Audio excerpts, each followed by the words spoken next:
आज एसआईआर के मामले पे माननीय सुप्रीम कोर्ट में सुनवाई हुई है। 5 और पिटीशन आ गई हैं जो एसआईआर का विरोध कर रही हैं। उसमें से तमिलनाडु से पिटीशन आई है, पुडुचेरी से पिटीशन आई है, बंगाल से पिटीशन आई है। उन लोगों का कहना है कि एसआईआर नहीं होना चाहिए, एसआईआर अनकॉन्स्टिट्यूशनल है। हमारी पीआईएल माननीय सुप्रीम कोर्ट में पहले से पेंडिंग है, जिसमें मैंने मांग किया है कि ये एसआईआर होना चाहिए। फ्री एंड फेयर इलेक्शन के लिए ज़रूरी है ये एसआईआर हो और एक भी फर्जी वोटर भारत में न हो। मैंने अपनी पीआईएल में भी कहा है कि लगभग 5 करोड़ भारत में फर्जी वोटर हैं और जब तक एसआईआर नहीं होगा तब तक इन फर्जी वोटर्स को पकड़ना बहुत मुश्किल है। पिछले तारीख पे बिहार के मामले में माननीय सुप्रीम कोर्ट ने आधार को अलाउ कर दिया था कि आधार को भी एक डॉक्यूमेंट के तरीके उपयोग किया जाएगा।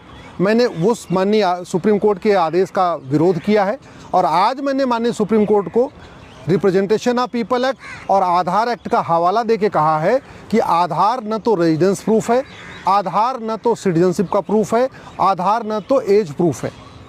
और आधार जो अभी नए निकल रहे हैं 2023 के बाद से जो आधार प्रिंट हो रहे हैं उसमें लिखा भी है कि आधार न तो एज प्रूफ है, न तो रेजिडेंस प्रूफ है, न तो सिटीजनशिप का प्रूफ है।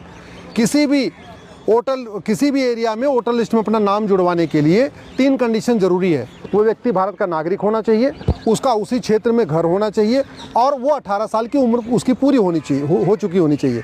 चूँकि आधार न तो सिटीजनशिप का प्रूफ है, न तो रेजिडेंस का प्रूफ है, न तो एज का प्रूफ है, इसलिए आधार को केवल और केवल आइडेंटिटी के लिए यूज़ किया जाए।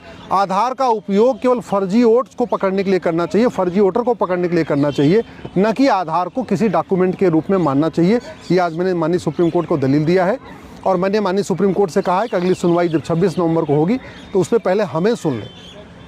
इस हमारी पीआईएल पे भारत की सभी राज्य सरकारों को माननीय सुप्रीम कोर्ट ने नोटिस जारी किया है। कई राज्य सरकारें विरोध करने के लिए सुप्रीम कोर्ट में आ गई हैं, लेकिन समर्थन में एक भी राज्य सरकार अभी तक नहीं आई है। एसआईआर होना चाहिए ऐसा कह तो रहे हैं सब लोग, लेकिन माननीय सुप्रीम कोर्ट में कभी कोई नहीं आया। एसआईआर का विरोध करने के लिए कई सांसद सुप्रीम कोर्ट आ गए हैं, लेकिन एक भी सांसद हमारे एसआईआर की जो हमारी मांग है कि एसआईआर होना चाहिए, एसआईआर के समर्थन में कोई एक भी सांसद नहीं आया। विधायक भी आ गए हैं एसआईआर का विरोध में, लेकिन कोई एक भी विधायक एसआईआर के समर्थन में नहीं आया। कई सारे संगठन आ गए हैं एसआईआर का विरोध करने के लिए, कई सारे एनजीओज आ गए हैं एसआईआर का विरोध करने के लिए, लेकिन अभी तक समर्थन में कोई नहीं आया है और मामला अभी कोर्ट में चल रहा है। लगभग 20 याचिकाएं आ गई हैं जो एसआईआर का विरोध कर रही हैं, एसआईआर को अनकॉन्स्टिट्यूशनल बता रही हैं। 26 नवंबर को इस पर फिर सुनवाई होगी, 26-27 नवंबर को, और मुझे पूरा विश्वास है कि एसआईआर की प्रक्रिया जारी रहेगी। पूरे देश में एसआईआर होगा, रेगुलर इंटरवल पे एसआईआर होगा, हर 5 साल पे एसआईआर होगा, डोर टू डोर जाके एसआईआर होगा। हमने जो फॉर्म 6 है उसको भी चैलेंज किया हुआ है। अभी आधार एक्ट कहता है कि आधार रेजिडेंस प्रूफ नहीं है, डेट ऑफ बर्थ का प्रूफ नहीं है, डोमिसाइल का प्रूफ नहीं है, लेकिन फॉर्म 6 पे आधार को as a proof of age proof माना गया है। तो वो फॉर्म 6 को बदलना ज़रूरी है। फॉर्म 6 को बदलने की जिम्मेदारी केंद्र सरकार की है, पार्लियामेंट की है, लेकिन फॉर्म 6 अभी तक बदला नहीं गया है, इसलिए बहुत सारा कन्फ्यूज़न हो रखा है। इसलिए हमने फॉर्म 6 को भी चैलेंज किया है कि फॉर्म 6 में से आधार को जो एज प्रूफ माना जा रहा है इसको निकाला जाए, क्योंकि ग्राउंड लेवल पे बीएलओ और वोटर आपस में झगड़ा कर रहे हैं, आपस में टकरा रहे हैं। फॉर्म 6 पे लिखा हुआ है कि आधार एज प्रूफ है, बीएलओ कहता है एज प्रूफ नहीं है, फिर वहाँ पे ग्राउंड लेवल पे इसमें बहुत सारी समस्याएं आ रही हैं। आज ये भी मैंने माननीय सुप्रीम कोर्ट को बताया है। अगली सुनवाई पे मुझे पूरा विश्वास है कि तब तक केंद्र सरकार की तरफ से इस पर स्टैंड क्लियर हो जाएगा, लेकिन फॉर्म 6 को बदलना बहुत ज़रूरी है। एक और जो समस्या आ रही है आधार एक्ट को लेके, चूँकि आधार एक्ट में लिखा हुआ है कि कोई भी व्यक्ति जो 6 महीने भारत में रह ले उसका आधार बन सकता है, और बड़े पैमाने पे जिनको पार्षद का चुनाव लड़ना है, प्रधान का चुनाव लड़ना है, विधायक का चुनाव लड़ना है या लोकसभा का चुनाव लड़ना है, वो लोग घुसपैठियों का आधार बनवा रहे हैं। आधार बनवाने के लिए केवल एक लेटर हेड पे लिख के देना है, पार्षद प्रधान लिख दे या सांसद विधायक लिख दे कि हाँ ये 6 महीने से यहाँ रह रहे हैं, तो आधार बन जाता है।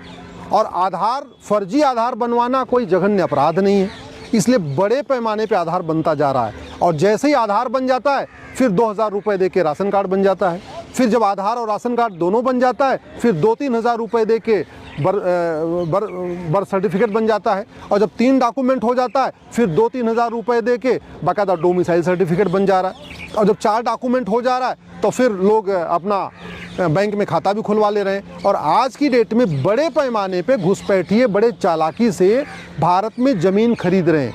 भले ही एक बिस्वा खरीद रहे हैं या 2 बिस्वा खरीद रहे हैं या छोटा सा जमीन टुकड़ा खरीद रहे हैं, लेकिन वो ज़मीन खरीद रहे हैं जिससे उनका मालिकाना हक यहाँ इस्टेब्लिश हो जाए।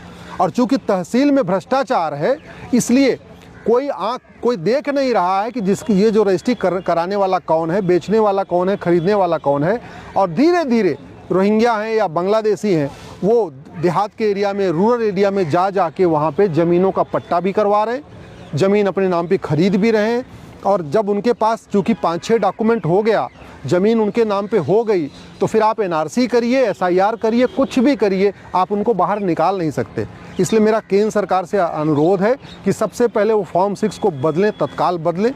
दूसरा, आधार एक्ट में एक क्लॉज डालें कि फर्जी आधार बनाना और बनवाना जघन्य अपराध है। ये फर्जीवाड़ा जो है चल रहा है कॉमन सर्विस सेंटर पे, वहाँ बड़ा डिस्प्ले बोर्ड लगाएं और वहाँ लिखा होना चाहिए साफ साफ कि अगर कोई कॉमन सर्विस सेंटर वाला फर्जी आधार बनाएगा उसको 10 साल सज़ा होगी, या कोई व्यक्ति अगर फर्जी आधार बनवाएगा उसको भी सज़ा होगी। जब तक फर्जी डॉक्यूमेंट बनाने और बनवाने पे कठोर कानून नहीं होगा, इनको सज़ा नहीं होगी, तब तक न SIR सफल हो पाएगा, न NRC सफल हो पाएगा। SIR NRC तभी सफल होगा जब फर्जी डॉक्यूमेंट बनाना और बनवाना जघन्य अपराध हो, भ्रष्टाचार जघन्य अपराध हो। क्योंकि ये घुसपैठिए 12 से 15 हज़ार रुपये दे के 5 डॉक्यूमेंट बनवा ले रहे हैं, और फिर वो आयुष्मान कार्ड भी बनवा लेते हैं, जनधन खाता खुलवा ले रहे हैं, मुद्रा लोन लेते हैं, मुद्रा लोन लेके उसी लोन से बाकायदा ज़मीन खरीद ले रहे हैं। तो एक तरीके से 12 से 15 हज़ार रुपये घुसपैठिए खर्च करते हैं और फिर लोन लेके यहीं ज़मीन खरीद ले रहे हैं, मकान भी खरीद ले रहे हैं, अपनी झुग्गियाँ भी बनाते जा रहे हैं, और फिर उनको ढूंढ पाना बहुत मुश्किल हो जाएगा। इसलिए आधार एक्ट को बदलना ज़रूरी है, प्रिवेंशन ऑफ करप्शन एक्ट को बदलना ज़रूरी है, फॉर्म 6 को बदलना ज़रूरी है।